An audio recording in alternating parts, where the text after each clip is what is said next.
Hello everyone and welcome to our tutorial today with the Putnam County District Library.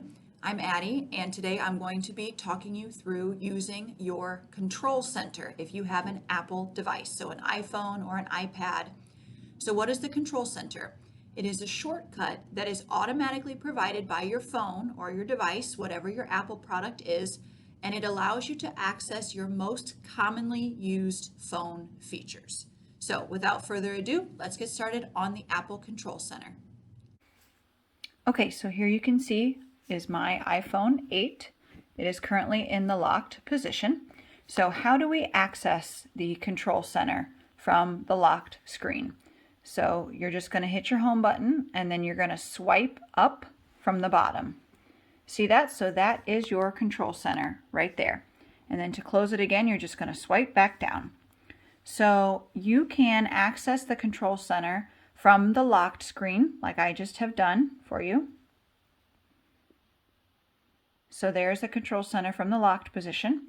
You can also access it from the unlocked screen. So now my phone is unlocked. You can see my apps there. I can click on my apps and open any of them up. I can also swipe up from the bottom, just the same, and access my control center. So just to make a quick distinction, this is the control center. If you swipe down from the top, at least on an older iPhone, you are going to get the notification center, which is different than the control center. So you want to make sure that you are swiping up from the bottom. Come on, here we go. Sometimes it's a little stubborn. You are swiping up from the bottom, not swiping down from the top. Those are two different commands for an iPhone. On an iPad, you are going to, just so I don't open a bunch of stuff up, I'm going to lock it here. So on an iPad, you're going to pull down from the top right corner. Okay, and I believe on newer iPhones as well, you may have to pull down from the top right corner, but on an iPhone 8, at least and older, you are going to swipe up from the bottom. Okay, so let's have a look here. There's a lot of stuff going on in the control center, so I'm going to talk you through some of these icons real quick. This first square at the top left, okay, you can see that there's a square around these four icons, so that's indicating that there's actually kind of a menu in there. So you're just going to take your finger and press and hold for a second, and that's going to open that menu up. So then you can see we have the airplane mode, Wi-Fi, AirDrop, personal hotspot, Bluetooth, and cellular data. So let's say I want to turn my Bluetooth off. All I have to do is tap on that little icon, and it says Bluetooth not connected. Oh, I want to turn it back on. Tap again, and it reconnects. To get out of this little square, this menu square, you're just going to tap on your home, or press on your home button down at the bottom, and that will pull it back into its tight little square here. So let's open that back up for a second and have a look at what some of those icons mean. So this is airplane mode. This is what they ask you to turn on when you get on an airplane. It shuts off your cellular data and it also shuts off your Wi-Fi automatically. You can, however, turn on airplane mode and then go back and turn your Wi-Fi back on.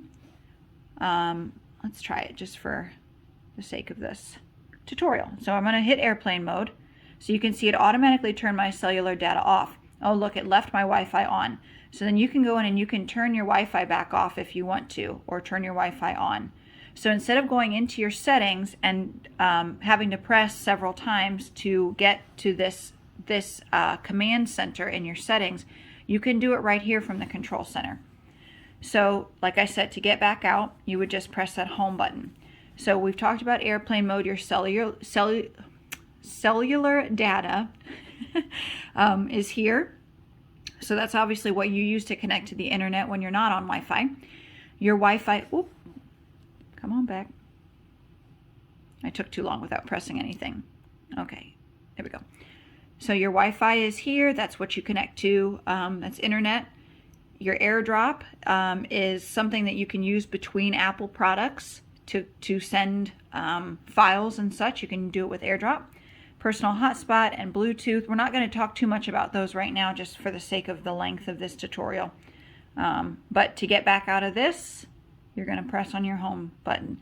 So then the same is true of this little square here. If I press my finger on it and hold, this is my audiobook that I'm currently listening to. So I have to have, it's through Hoopla, so I have to have the Hoopla app open in the background for this to work, but I can just hit that play button right there with my finger and my audiobook will pick right back up where it was. So that's a really neat feature. And I can also control the volume down here at the bottom, as well as controlling the volume with my two side buttons along here. These two guys, right, those little guys right there. So that is really neat. I use this feature all the time when I'm listening to my audiobooks. Same deal, to close it back out, you're just going to hit that little home button. And now it's back into its tight little square. Okay, this button here. This turns on your portrait orientation lock. So let's say you're laying down and you're trying to read a book on your phone and it keeps switching orientation from this to this to this to this. If you press that orientation lock button, that is going to keep your phone locked at whatever it's at. So I can turn this phone upside down now and it would still hold, my words would still be right side up. So that's what that orientation lock does. So we're going to turn that back off.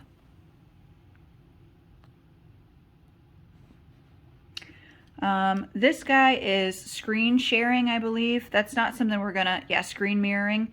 That's more if you're going to be playing a video. It's right here. Playing a video on your phone and you want to play it on your TV. That's, I believe, what that is for. This guy here is your screen brightness. Okay, and I try to mention this to people when they come in for tech help meetings with me. You should have your screen brightness so that you can see your phone. Obviously, you don't want to have to be squinting or hurting your eyes to be able to look at your screen. But if you keep your phone on full brightness all the time, that's a huge drain of your battery. Okay, that's one of the biggest drains of your phone's battery is how bright your screen is. It should auto adjust to the lightness in the room around you. For the most part, I think they work pretty well. But if you are trying to conserve battery, you can always see, I can turn all the way down. It's so dark we can hardly see it now. So I'm going to move that back up with my finger. I'm just moving my finger up and down and it's adjusting the brightness.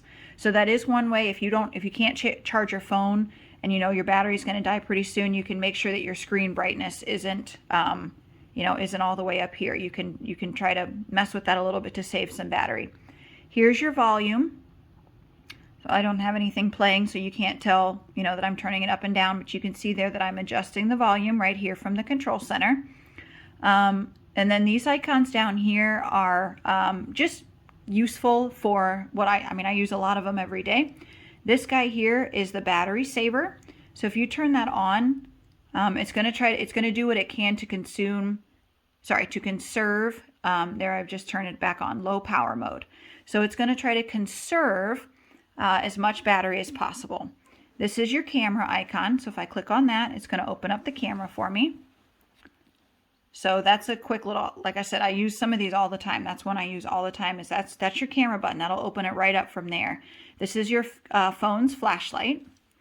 So if I turn that on, you can see the flashlight of the phone is on. Another one I use all the time. This is your alarm. Sorry, I'm trying to hold the phone so you can still see it. This is your alarm. Come on. So there's your alarms. And that's a timer and that's a calculator. So I have set all of these things on here. You can change what icons are available on your control center. So I'm going to show you how to do that real quick. So it wants me to... Nope. There we go. So how do we go in and change what icons we see on the control center? This is your settings. It's the one that looks like a gear, right? So that's what you're going to click on is settings. And then you're going to scroll up until you see this one right here, control center. So the first thing it says is access within apps, and I currently have that turned on. So that means that right now I'm in the settings app and I can still swipe up and access the control center. If you don't like that, you can turn that off. And now I can be swiping and swiping and swiping, and I'm never going to pull that up because I've turned it off. Now I can close out of that app and then access it when I'm not in an app. But I like to have it accessible all the time. So I'm going to turn that back on. And then here are the included controls in my control center.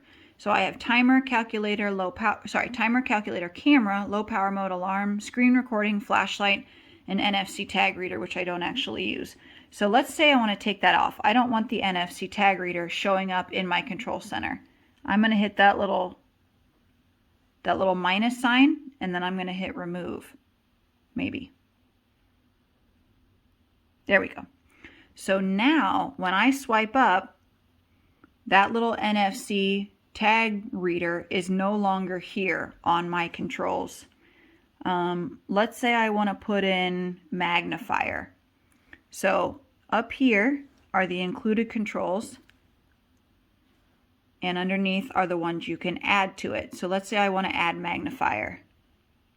If I click on that little green plus sign, it's now moved it up.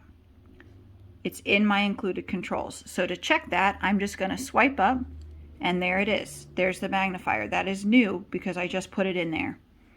So this is how you can change what shows up in your control center.